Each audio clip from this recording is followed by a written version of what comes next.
We're bringing you out live to a New York State Police press conference about the ongoing homicide investigation involving a 9-year-old girl who was found dead in Ticonderoga over the weekend. Let's listen in.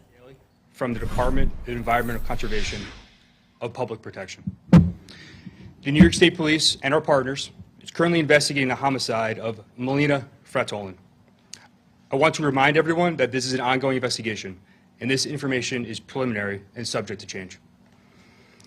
On Saturday, July 19th, 2025, at approximately 10 o'clock p.m., Warren County 911 received a call from a man reporting his 9-year-old daughter missing with a possible abduction in the area of exit 22 of I-87 Northway in Lake George.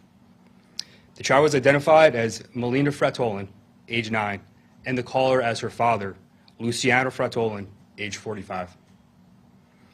The New York State Police and Warren County Sheriff's Office immediately responded to the area of exit 22 of the Northway and initiated investigation in an attempt to locate Melina. On Sunday, July 20th, a search detail comprised of officers from multiple agencies conducted an organized search in the town of Ticonderoga, New York.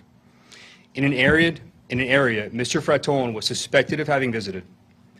During that search detail, at approximately 10:50, members of the New York State Police Forest Rangers located Melina deceased in the shallow portion of a pond. This investigation has revealed that on July 11th, 2025, Mr. Frattolin and Melina, both residents of Montreal, Quebec, legally entered the United States for the purpose of a vacation.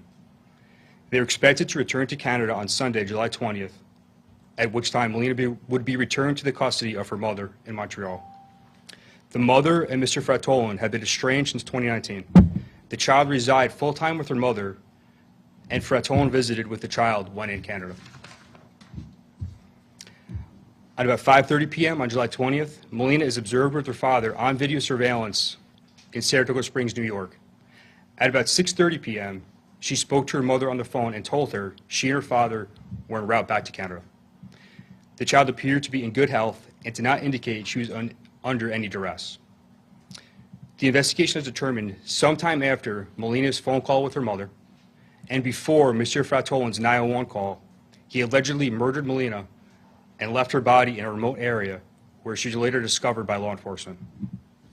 Initial reports from Mr. Frattolin of a suspicious white van in the area of the alleged disappearance was proven to be untrue.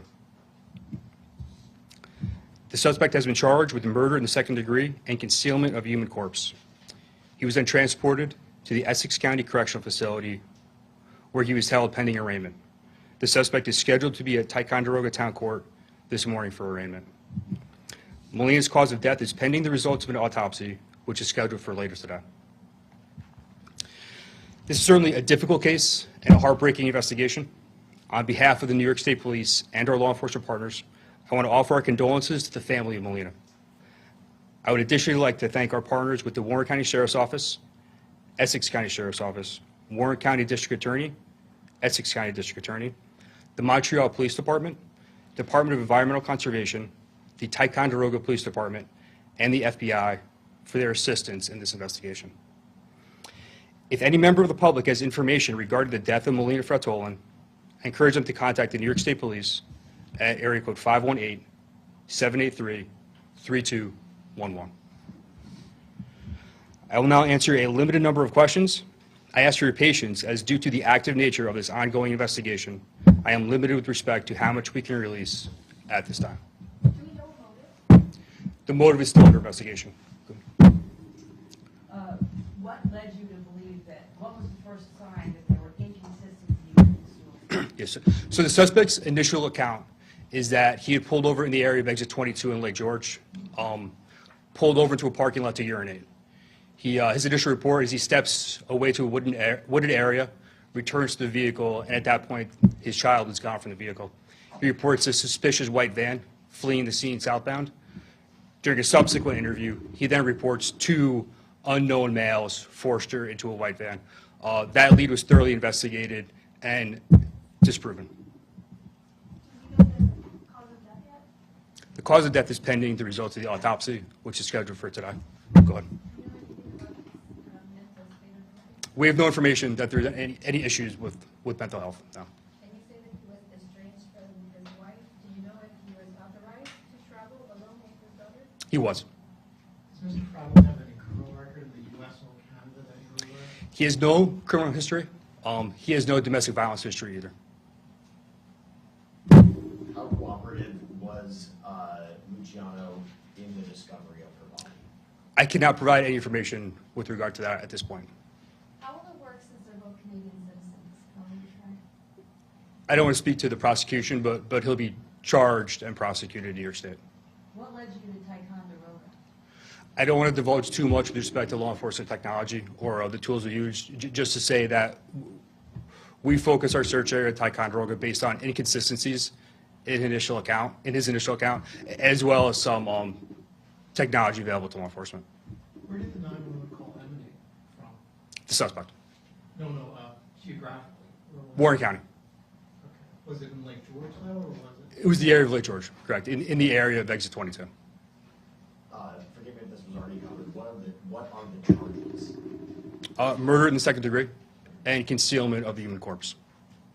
In terms of the Amber Alert, I know there's been reports of some people getting it, some not. Can you just tell us what the process was in issuing the Amber Alerts and what time? I don't have the time in front of me, but I can tell you just any time an Amber Alert is issued, there's a balance between providing prompt information to the public, but also ensuring that information is accurate and reliable. We don't want to numb the public with unvetted alerts. So in this case, it was difficult to confirm some of the initial information provided by the suspect. Do we have a witness of him visiting the U.S.? It was just a vacation. It was a planned vacation. They visited a couple locations in Connecticut as well as New York. They were most recently in New York City. You said surveillance was in Saratoga Springs. Was that the last piece of surveillance you received, or was there anything more than that? That's correct. Could you just go over the timeline one more time? I do not have the timeline in front of me. What was the surveillance? Where was that? Was that a business or? It was at a restaurant. Do you know about how many officers were devoted to this search? I can't give you a number. It would be measured in the dozens. The Warren County Sheriff's Office sent every resource available to investigate this right at its inception. Same with the New York State Police. We had us in conjunction with the law enforcement partners.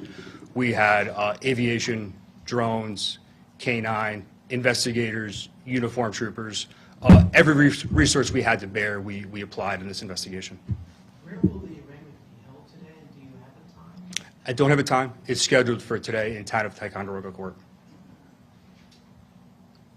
Just to clarify, you said the body was found in shallow water?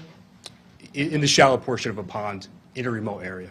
That's correct. What area was that? We're not divulging the location at this point. Did it appear that he had tried to conceal the body? Yes. How do you think the response was? You had a multi-agency search in a very short period of time. How did that work for you? How do you think that went? Public safety is always our #1 priority. While these cases are very rare, they are incredibly tragic. And I just want to ensure the public that the New York State Police and our law enforcement partners will always utilize all available resources to apprehend any offenders that endanger children. Can you talk at all about how difficult this case was involving a 9-year-old girl? It was very difficult. It's very emotional. I was at the command post when we received notification that she was deceased. It was very difficult and emotional. At that point, though, the best we could do is provide some measure of justice to the family, and we are just fortunate we're able to do that in this case. Did he stay, like, within police presence after that 911 call, or was he, like, under any sort of observation? I'm sorry, can you say that again? After Luciano made the 911 call, did he stay under any sort of observation by police? Was he, I guess, in sort of police presence up until his arrest? Yes, he reported this. He fabricated the initial report of the abduction, and he was in the custody of police from that point on. We'll take one more question, guys. Did you say that the mother, I'm sorry, did you say if the mother had any concerns about the safety of her daughter while she was with him? She had no concerns for her daughter's safety while she was with him. She knew that he was taking her on this trip to the States. Law enforcement was in contact with her, as well as Montreal PD, during the course of the investigation. Thank you. Guys so much.